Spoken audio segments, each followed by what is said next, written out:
Selamat pagi, saudara-saudara terkasih. Shalom. Sebelum kita mendengar firman Tuhan, terlebih dahulu kita berdoa. Kasih karunia dan damai sejahtera dari Allah Bapa dan dari anaknya Tuhan Yesus Kristus menyertai kita. Amin. Firman Tuhan yang menyapa kita pada pagi hari ini, Selasa 19 Juli 2022, dari Yesaya 61 ayat 1. Roh Tuhan Allah ada padaku, oleh karena Tuhan telah mengurapi aku.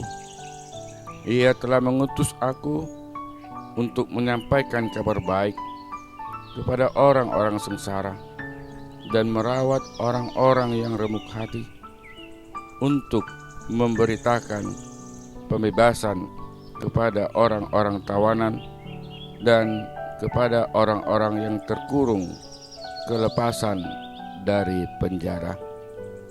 Songgok do tuau todini Tuhan Jehovah ala nau miniahan ni Jehovah au mamaritahon barita nauli tuhalak nadangol marsuruau pauliuli halak parohana bojok maniktikon haluaun tuhalak natarhurung dohot tuhalak natarate buhani hurungan.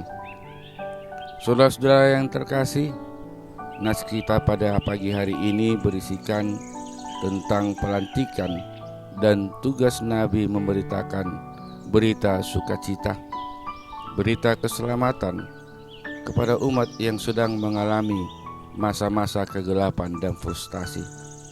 Saudaraku, tentang hambanya itu Tuhan berfirman, "Aku telah menaruh rohku atasnya."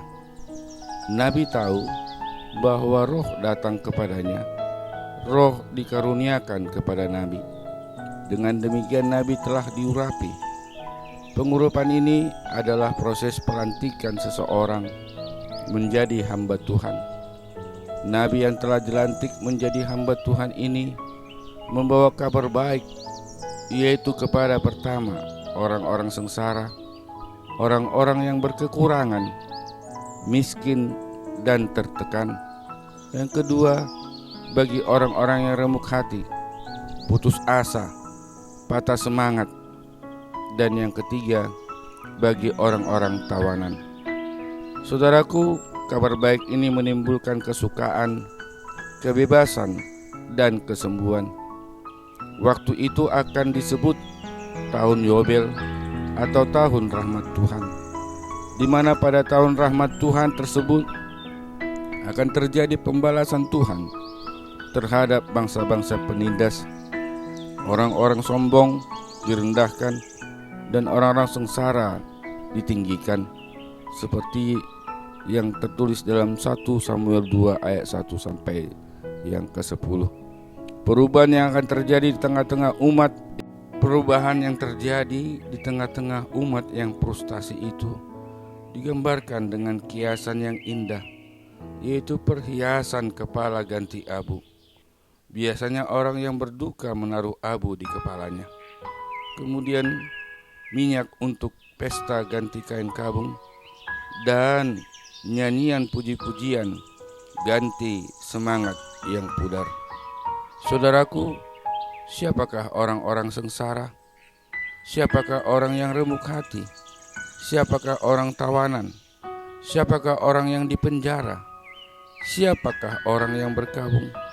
Kita semua, saya dan saudara. Yesus datang ke tengah-tengah dunia ini, membebaskan kita dari kesengsaraan, merawat hati kita yang remuk karena penderitaan-penderitaan di dunia ini.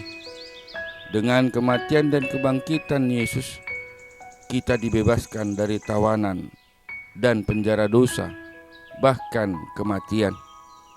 Dia hadir untuk menghibur kita, sehingga masa perkabungan kita berakhir, digantikan dengan masa-masa sukacita, masa yang penuh pengharapan bagi anak-anak Allah.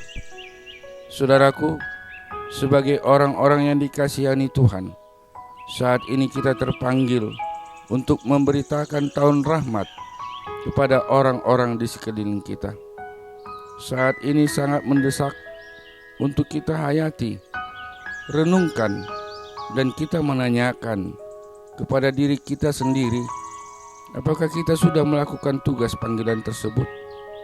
Memberitakan tahun rahmat Tuhan, menyampaikan kabar sukacita bagi orang-orang sengsara, orang yang berduka, membebaskan orang yang tertawan dan terpenjara adalah tugas yang sangat mendesak, yang perlu kita respon dengan sungguh-sungguh melalui perbuatan nyata dalam hidup kita. Saudaraku, saat ini di sekeliling kita sungguh banyak orang yang berada dalam kesengsaraan karena tekanan ekonomi, mengalami remuk hati karena persoalan-persoalan di tengah-tengah rumah tangga, terpenjara oleh keinginan-keinginan duniawi, dan orang-orang yang berduka. Orang-orang demikian merindukan pertolongan dari Tuhan, di mana kitalah yang hendak dipakai Tuhan untuk melaksanakan tugas tersebut. Untuk itu kita minta kekuatan daripada Tuhan untuk dapat melaksanakannya. Dan bila kita dapat berbuat, maka perbuatan kita itu untuk menjadi kemuliaan bagi nama Tuhan. Amin. Selamat beraktivitas, selamat mensyukuri berkat-berkat Tuhan dalam kehidupan kita hari ini. Tuhan Yesus memberkati.